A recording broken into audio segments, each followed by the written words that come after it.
Welcome to 1% Better, a place where every day we grow just a little bit stronger, in mindset, in life, and in the way we see money. Today, I want to share with you a book that has changed the way millions of people around the world think about money.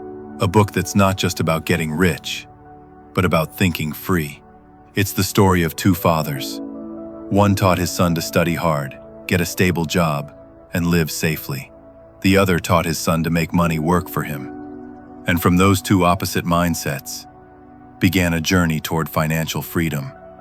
This is Rich Dad, Poor Dad, through the lens of 1% Better.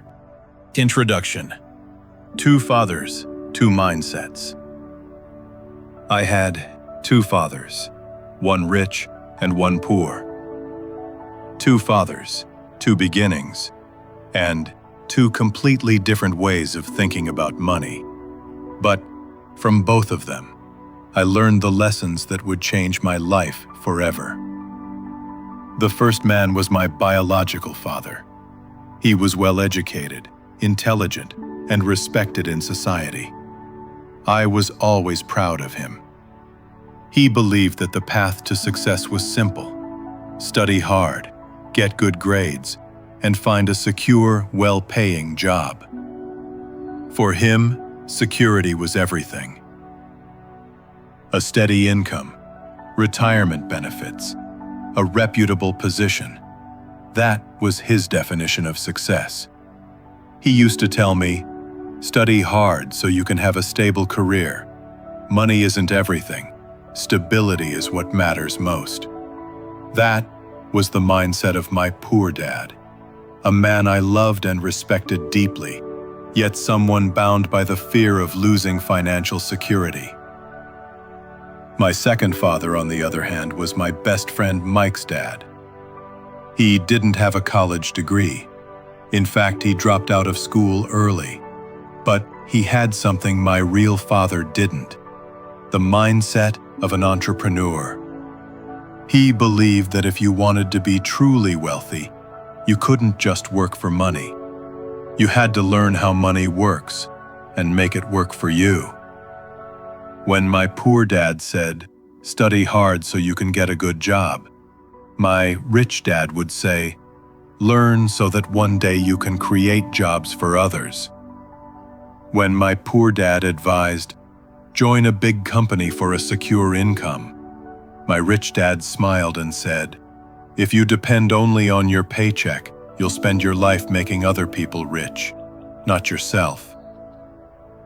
Two fathers, two paths. Both loved me. Both wanted the best for me.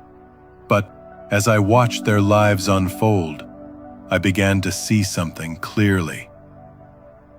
My poor dad, though highly educated, was always struggling with money. He worked hard, stayed loyal to his job, but never achieved financial freedom. My rich dad, on the other hand, didn't chase money. Money chased him. Even when he failed, he stood strong, because he understood the rules of money. Growing up, I was caught between these two worlds, two sets of beliefs, two philosophies of life. One taught me safety and stability. The other taught me courage, risk-taking, and responsibility for my own choices. I listened, I observed, and eventually I chose my own path. From that choice, I learned something powerful. The poor and the rich face the same problems, but they see them differently. The poor ask, "How can I find a good job?" The rich ask, "How can I make money work for me?"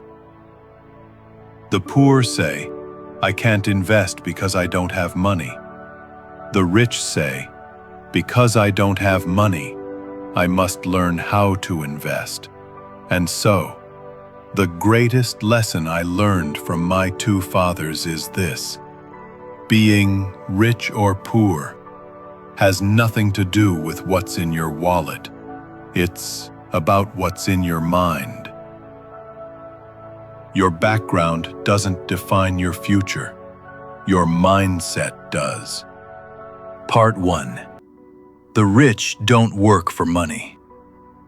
The poor work for money. The rich have money work for them. Rich Dad. When I was just 9 years old, my best friend Mike and I began our first lesson about money. We went to see Mike's father, the man I would later call Rich Dad, and we said, "Can you teach us how to become rich?" Rich Dad looked at us with a small smile.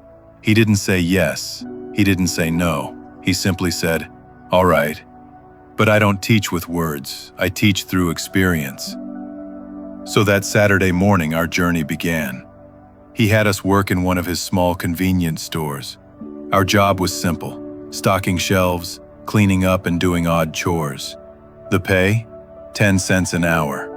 Yes, just 10 cents for a long day's work. At first, I thought that's okay, at least I'm learning how to work. But after a few weeks, the excitement faded. I got bored, tired, and honestly, I felt used. I started complaining. Why am I working so hard for only 10 cents? I deserve more than this. After 3 weeks, I couldn't take it anymore. I decided to quit. I walked into Rich Dad's small office, angry and frustrated. "I'm not working anymore," I said. "I feel like you're taking advantage of me. I've worked hard, but I'm not learning anything." Rich Dad just sat there quietly looking at me. Then he smiled and said, "Ah, now you're finally starting to learn." I was confused. "Learn what?" I asked. He leaned forward and said slowly, clearly, "You've just learned your first lesson, one that most adults never understand. Most people work out of fear. They're afraid of not having money, afraid of losing their job, afraid of change. And that fear makes them work for money their entire lives." I sat there in silence. He continued, "Money is a powerful tool. If you don't learn to control it, it will control you.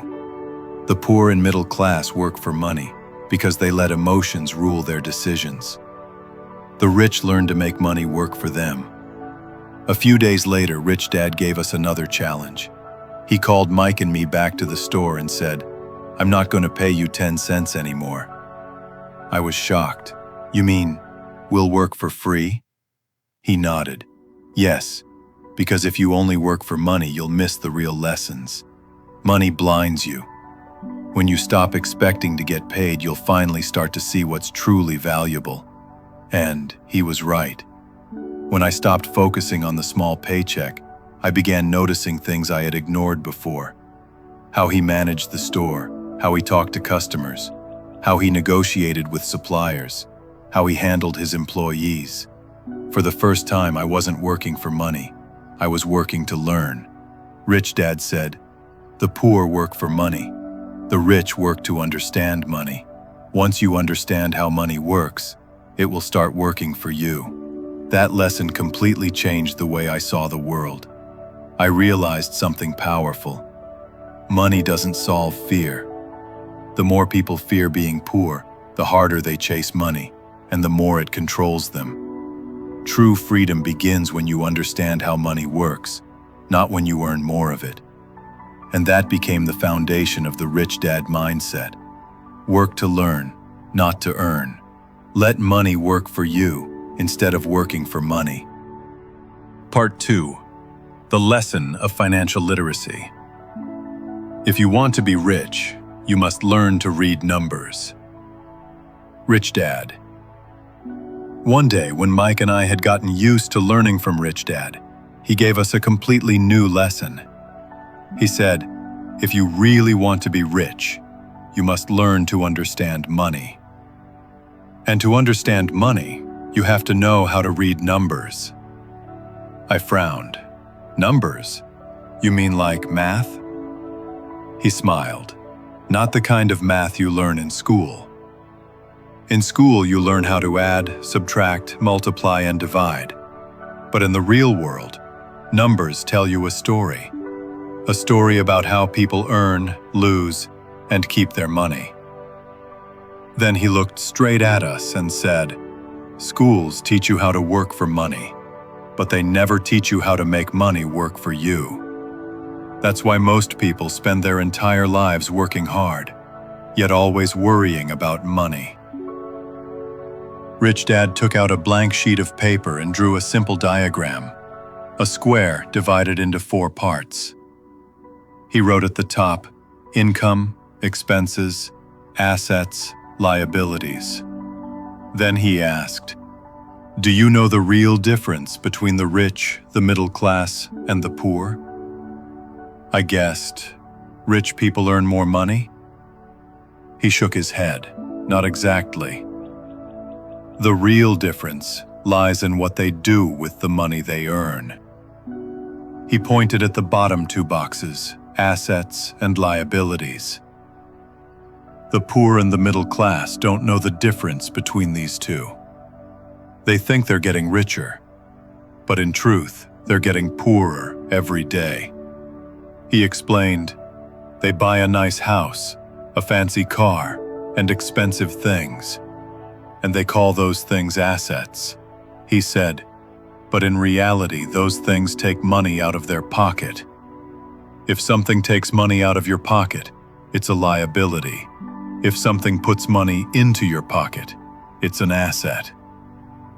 Then he gave an example. Most people buy a house to live in. Every month they pay the mortgage, insurance, maintenance, taxes, and they call that house their biggest asset. But that house has never once put money into their pocket. It only takes money out. On the other hand, the rich buy houses too, but not to live in. They buy them to rent out, to invest, to generate income. And every month that house puts money into their pocket. Rich Dad looked at me and said, "Robert, never forget this. A person can look rich, but still be poor, and someone else can look ordinary, but be truly wealthy. The difference is in the cash flow from this one." He then showed us how to read a personal financial statement. If money flows into your pocket from your assets, you're free from this one. If money flows out of your pocket to pay for your liabilities, you're trapped from this one. That day, I finally understood. Your home isn't an asset if it only takes money away from you.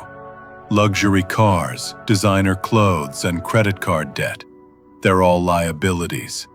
The rich don't buy to look rich. They buy to grow richer.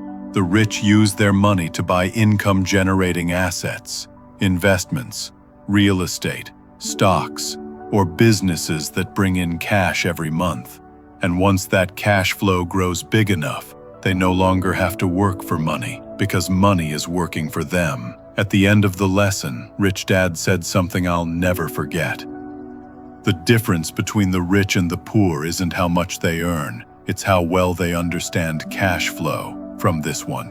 And that became the second foundation of wealth. Learn to read, understand, and control your own cash flow. Build assets, cut liabilities. And remember, the rich don't buy with emotion, they buy with financial intelligence. Part 3. Build assets, not income. It's not how much money you make, it's how much you keep, and how hard that money works for you. Rich Dad. As I got older, I started to notice something. Almost everyone around me talked about income. They compared salaries, promotions, bonuses, as if a bigger paycheck meant a better life. The higher the income, the more successful they felt. But Rich Dad shook his head. He said, "High income doesn't make you rich. If all that money flows right back out through expenses, debt, and spending." Then he drew a simple diagram on a piece of paper. 4 boxes: income, expenses, assets, liabilities. And he said, here's how most people's money flows. Income, expenses. They work hard for money, then they spend it. And when there's a little left, they buy more liabilities, a new car, a bigger house, a fancier phone.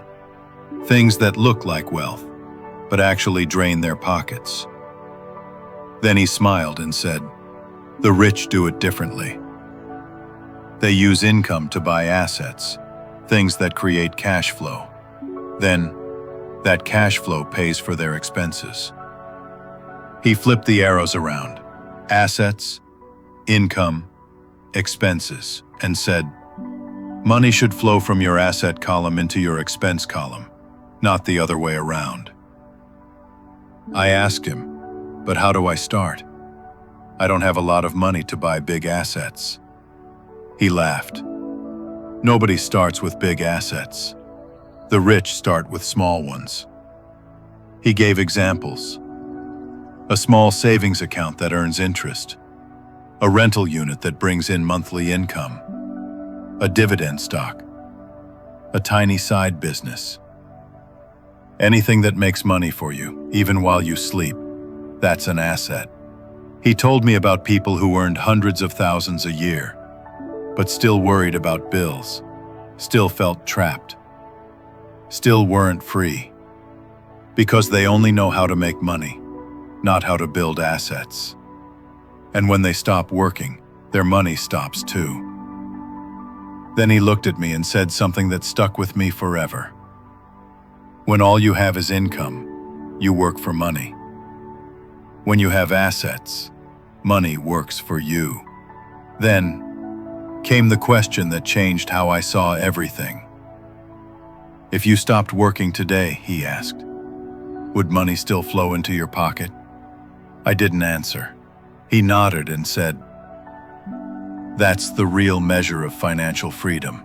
Not how much you have in the bank, but how many streams of cash flow keep running, even when you don't."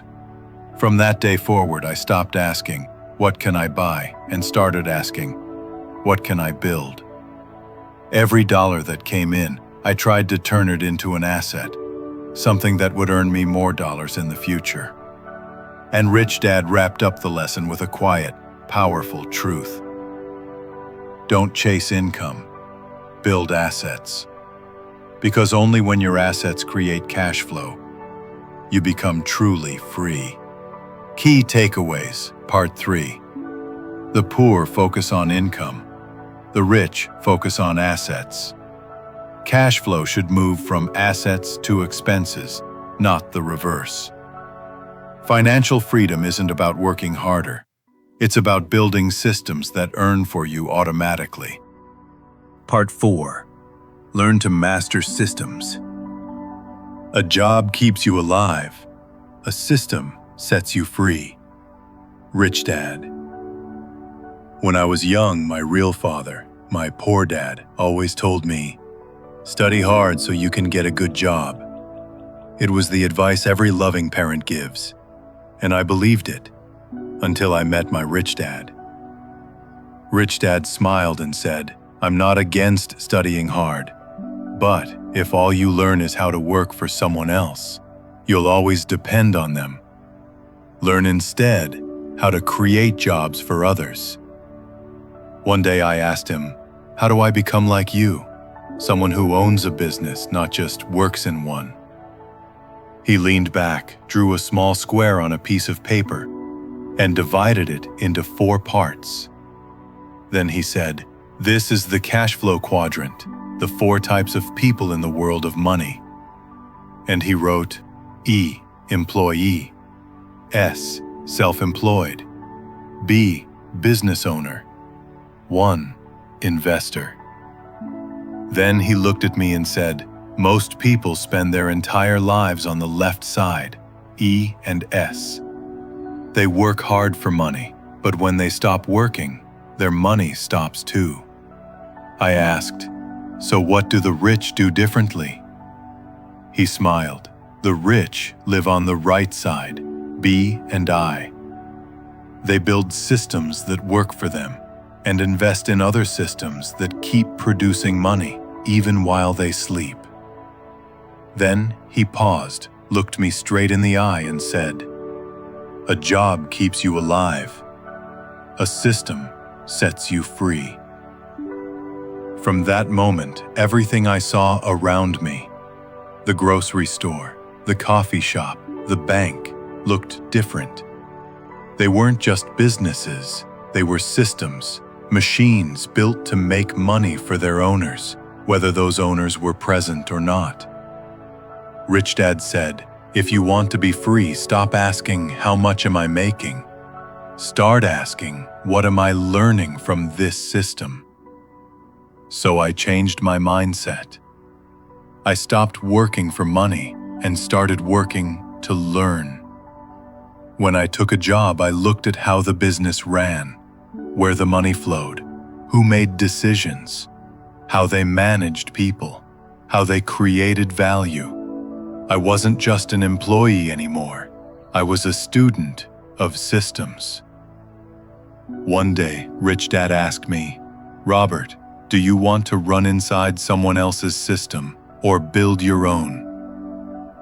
That question hit me hard, and I realized that's the difference between being an employee and an entrepreneur. He told me, if you want to be rich, stop looking at your paycheck. Learn how businesses work. Learn how money moves. Learn how people work together to create value. Once you understand that, you can build your own system. When I told this to my poor dad, he shook his head and said, be careful, son. Business is risky. But Rich Dad just laughed. You know what's really risky? Depending on one single paycheck your whole life. And that's when I truly understood. The poor seek security. The rich build freedom. The difference isn't in how much they earn. It's in whether they work inside a system or own one. Key Lessons, Part 4. Don't just study to get a job. Study to create jobs. Work to learn how systems operate, not just for a paycheck. A job gives you comfort. A system gives you freedom. The rich don't chase income. They build systems that generate it. Part 5. The rich invent money. Opportunities don't just appear. They're created by those who dare to see differently. Rich Dad. Some people spend their whole lives waiting for the perfect opportunity. They think that one day, with a little luck or at the right moment, they'll finally get rich. But Rich Dad told me, poor people wait for opportunity. Rich people create it. I once asked him, what do you mean, Rich Dad, when you say the rich invent money? He smiled. It means they see what others can't. While most people only see risk, the rich see potential. He gave me an example. There was an old abandoned building in the middle of the city. Everyone who walked by saw the same thing: a mess, a liability, a problem too big to touch. But someone with financial intelligence saw something else. They saw undervalued land. They saw potential growth. They saw cash flow. So they bought it, fixed it, and turned it into a profitable property. That's what it means to invent money. Rich Dad said, to invent money, you need 3 things: knowledge, courage, and creativity. The poor often see only danger because they don't understand how money really works. They say, I can't afford it. The rich ask, how can I make it happen? The difference isn't in the bank account, it's in the mindset. I remember one day, Rich Dad told me, the greatest opportunities usually appear in times of chaos. When everyone else is afraid, stay calm and look closer. During economic downturns, people panic. They sell off assets. They cling to fear. But Rich Dad, he went shopping. He bought what others were desperate to get rid of, and when the market recovered, those same assets multiplied in value. He wasn't lucky, he was prepared. Rich Dad always said, you can't see opportunity if you don't understand the game of money. That's why he pushed me to study investing, business, real estate, not to become an expert overnight, but to learn how to ask better questions. One day he asked me, "If you lost everything today, could you make it all back again?" I didn't know what to say. He continued, "A truly rich person could, because their wealth isn't in their wallet, it's in their mindset, knowledge, and experience. Money is just the result of how they think." As I grew older, I began to see what he meant. One person sees empty land, another sees a future project. One sees risk, another sees a lesson. The difference isn't in the situation, it's in how you look at it. Rich Dad ended that lesson with a line I'll never forget. "Opportunity doesn't knock for those who wait. It appears only to those who are ready, those who have knowledge, courage, and the vision to see differently." Key takeaways. Poor people wait for opportunity. The rich create it. To invent money, you need knowledge, creativity, and courage. When others see risk, look for hidden value. True wealth isn't in your pocket, it's in your mind. Part 6. Work to learn, not to earn. The skills you learn will bring you far more than any paycheck ever could. Rich Dad. When I was young, I used to think that the purpose of a job was to make money. But Rich Dad shattered that belief with one simple truth. The poor work for money. The rich work to learn how to create money. I didn't understand it at first. I asked him, "But if you don't work for money, then why work at all?" He smiled and said, "To learn. Every job is a classroom, if you're willing to see the lesson in it."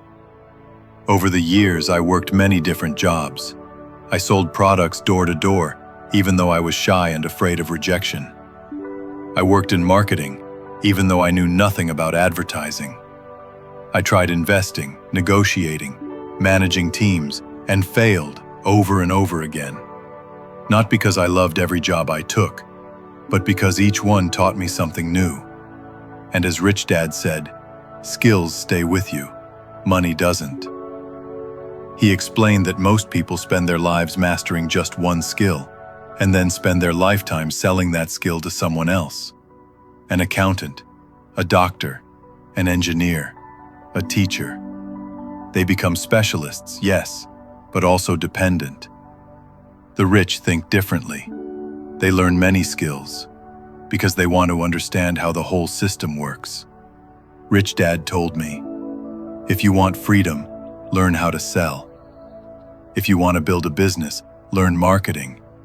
If you want to be rich, learn finance." He used to say, "People who fear risk only study theory. People who take action gain experience." To him, failure was never the enemy. It was tuition. "Every mistake you make," he said, "is a lesson you've paid for. Don't run from risk. Learn to manage it." People often ask me, "Why did you try so many different jobs?" And I tell them, because I wasn't looking for a paycheck. I was looking for lessons. When I worked in sales, I learned to communicate, to listen, to persuade, and to build relationships. When I worked in marketing, I learned to tell stories that move people. When I started investing, I learned to control my emotions, especially fear and greed. Each skill became a piece of the puzzle. And when I finally put them together, I gained something no paycheck could ever buy: confidence and freedom. Rich Dad always said, "The poor look for job security. The rich look for opportunities to learn." Because when you work only for a salary, you're helping someone else get rich. But when you work to learn, you're building the foundation for your own freedom. I learned that risk isn't the enemy. Fear of risk is. The rich understand that. Risk is the tuition you pay for freedom. If you dare to learn, to try, and to fail, you never really lose. You're simply paying in advance for your future. And that became one of the greatest lessons Rich Dad ever taught me. Don't work just to earn a paycheck. Work to become smarter, braver, and freer. Lesson summary.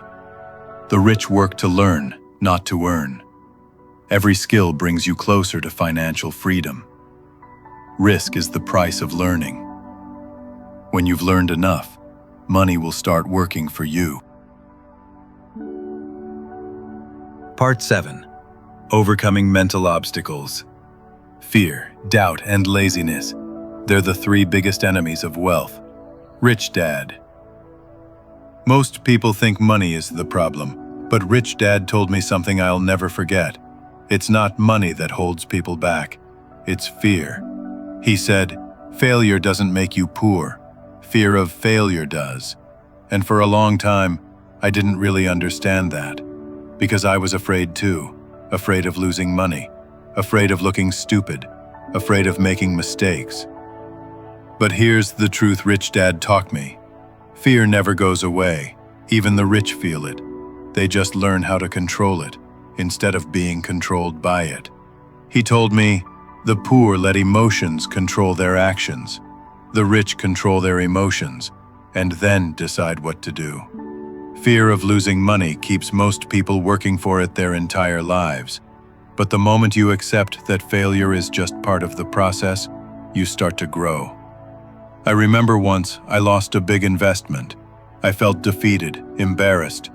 I told Rich Dad, I think I'm just not good at this.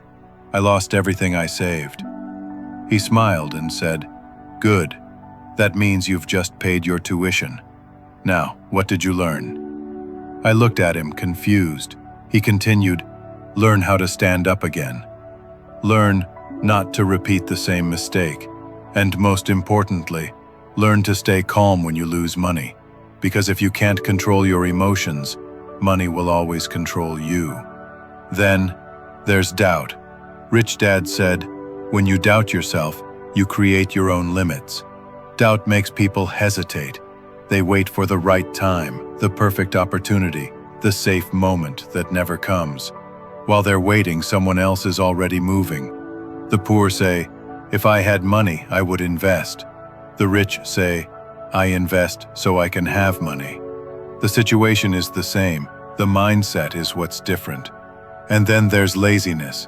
Not the kind where you sit around doing nothing, but the kind where you stay busy doing everything except what truly matters.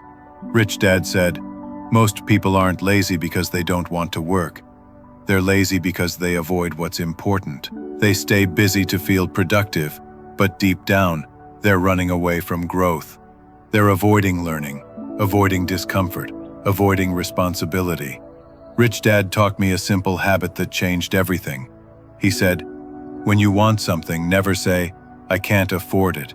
Instead, ask, how can I afford it? Because when you say, I can't, your brain shuts down. But when you ask, how can I? Your brain starts looking for solutions. The right question opens the right door. Over time, I realized, money isn't the real obstacle, your emotions are. When you conquer your fear, doubt less, and take consistent action, you begin to move toward wealth, one decision at a time. Rich Dad's voice still echoes in my head. Don't let fear stop you. Don't let doubt blind you. Don't let laziness steal your future. Because true freedom isn't about how much money you make, it's about how much control you have over yourself. Key takeaways. Fear, doubt, and laziness are the biggest enemies of wealth. Failure doesn't make you poor. Fear of failure does. Don't say, I can't afford it. Ask, how can I afford it? The right mindset turns obstacles into opportunities. Master your emotions, or they'll master you. Part 8. Take action. Knowing and not doing is the same as not knowing. Rich Dad. You can read every book on money. You can watch 1,000 videos about investing. But if you never take action, nothing changes. Knowledge is only potential power. It becomes real power only when you use it. Rich Dad once said to me, "You don't need money to start. You need the habit of starting." Most people wait. They wait until they have more time, more money, more confidence. But that perfect moment never comes. He told me, start where you are. Use what you have. Learn as you go. When I asked him what to do first, he gave me 3 simple steps, the same 3 I still practice today. Step 1. Pay yourself first. Every month before you spend a single dollar, set aside a small amount, even if it's just 1%. Rich Dad said, if you can't manage $1, you won't manage $1 million. That small habit teaches you discipline. It tells your mind, I'm building my future. And over time, that 1% grows in your account and in your mindset. Step 2. Learn something about money every single day. Read a few pages of a book, listen to a podcast, watch how successful people make decisions. Rich Dad told me, financial education isn't something you finish, it's something you live. The world of money changes every day. If you stop learning, you fall behind. But if you keep growing, opportunities find you. Step 3. Surround yourself with people who think bigger. Rich Dad said, your income rarely exceeds the level of your friends. If everyone around you complains about money, you'll end up doing the same. But if you spend time with people who talk about ideas, who take risks, who build things, you'll start thinking like them too. That's how your environment shapes your mindset, and your mindset shapes your wealth. At first, I didn't think these small things mattered. 1% here, a few pages there. It felt insignificant. But after a few years, I realized those small steps compound. They build habits, they build confidence, they build momentum. And momentum is what turns knowledge into freedom. Rich Dad's final advice in this lesson was simple but powerful. Don't wait for the big break. Create small wins every day, because success doesn't happen in a single moment. It's built quietly in the choices you make when no one's watching. So, if you want to change your life, don't just think, don't just plan, act. Even if it's small, even if it's scary, act today, because one small action done every day can make you 1% better and eventually completely free. Key takeaways. Knowledge only matters when you take action. Start small. Even 1% is enough. Pay yourself first. Learn every day. Choose your circle wisely. Small habits compound into lasting wealth. Don't wait for the perfect time. Start now. Conclusion. Freedom is a choice. The difference between the rich and the poor begins with how they think. Robert Kiyosaki. When I was young, I used to believe that the rich were different because they simply had more money. But after years of lessons from my rich dad, I learned something far deeper. The real difference isn't in your wallet, it's in your mindset. The poor believe, if I work hard, I'll make more money. So they spend their whole lives trading time for money, working harder, saving more, hoping someday it'll be enough. But somehow, it never is. Bills, debts, and worries always seem to return. The rich think differently. They work hard too, but not just for money. They work to learn. They study how money works. They build systems that let money, people, and ideas work for them. They don't chase money. They attract it with knowledge, creativity, and courage. My rich dad once told me, you can't change the world, but you can change how you see it. And when you change how you see money, you change your entire life. He also said, financial freedom isn't for the fearful. It's for those who are willing to learn, to try, and to change themselves. Because fear keeps you stuck, doubt makes you hesitate, and laziness steals your future right from under you. Those who take a step, even when they're scared, who keep learning, even when it's uncomfortable, and who keep going, even when it's hard, are the ones who ultimately become free. Financial freedom isn't about having a lot of money. It's about having the power to choose. The freedom to choose work you love, not work you must do. The freedom to spend time with people who matter, not just people who pay you. The freedom to live life on your terms, with peace, purpose, and control. And the best part? Freedom isn't reserved for a lucky few. It's available to anyone who's willing to start learning, to start acting, and to start changing, one step at a time. If you're listening right now, remember this. You don't have to become a millionaire overnight. You just have to get 1% better every day. One book, one lesson, one small action. And slowly, you'll move closer to the freedom you've always wanted. Final lessons. Wealth begins in the mind, not the wallet. Work to learn, not just to earn. Financial freedom means the power to choose. Learn, try, change. Be 1% better every day, and you'll find your freedom. Rich Dad, Poor Dad isn't just a book about money. It's a book about choices, between fear and courage, between limits and freedom. And that choice has always been yours.